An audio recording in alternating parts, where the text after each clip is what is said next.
आ, मेरा पेट।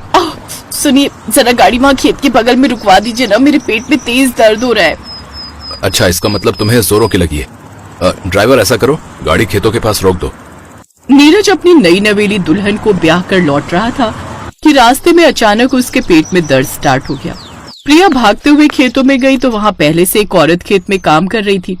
शादी के जोड़े में नई दुल्हन को देख उस औरत ने उससे पूछा, अरे कौन हो तुम? जी मेरे पेट में बहुत दर्द हो रहा है।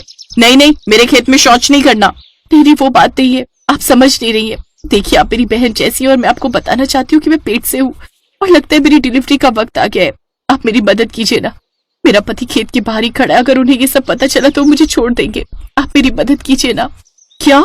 अच्छा ठीक है, 2 मिनट रुको तुम। उस औरत ने खेत में कपड़ा बिछाया और प्रिया को उस पर लिटा दिया।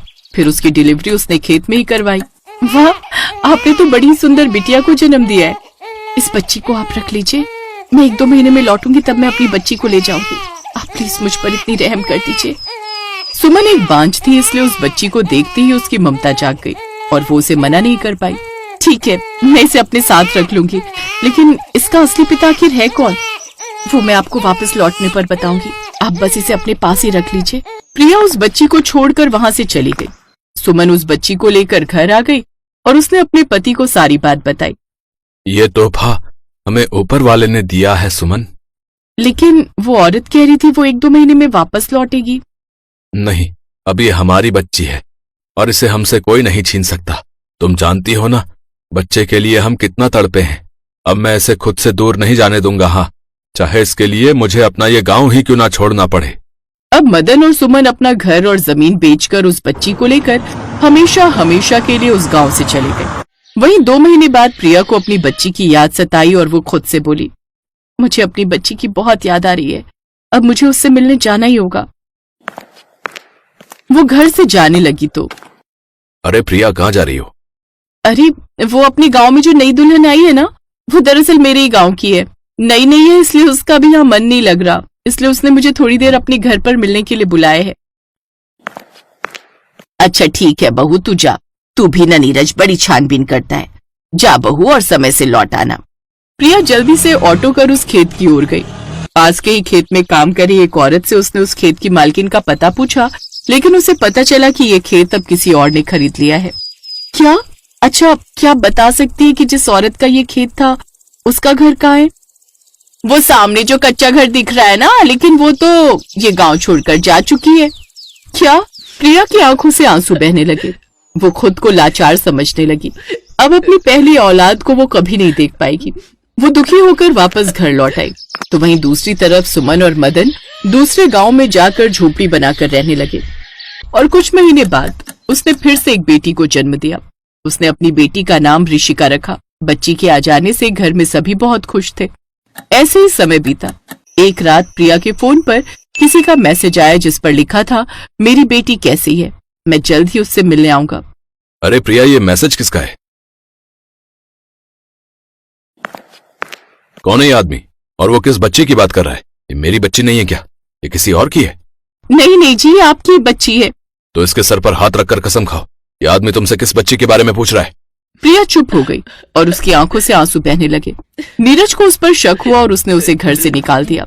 अब प्रिया के पास रहने के लिए कोई ठिकाना नहीं था। उसे देख एक औरत ने कहा, बहन, इस नन्ही सी बच्ची को लेकर आधी रात को कहाँ भटक रही हो? तुम्हारे घर में कौन है? मेरा इस दुनिया में इस बच्ची के अलावा कोई भी नहीं है। जिसका कोई नहीं होता उसका ऊपर वाला होता है। अब से तुम हमारे साथ वाली झोपड़ी में ही रहना।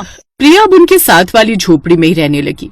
कुछ समय बाद ऋषिका बड़ी हुई तो उसने उसका दाखिला एक सरकारी स्कूल में करवा दिया। प्रिया एक छोटी सी टूटी फूटी झोपड़ी में रहती थी। ऐसे 21 साल बीत गए और अब दोनों लड़कियां पढ़ लिख कर सरकारी नौकरी पर लग गई, जिससे उनके माँ बाप की गरीबी भी खत्म हो गई। हैरानी की बात तो ये थी कि प्रिया की दोनों बेटियों की शक्ल एक दूसरे से पूरी तरह मिलती थी।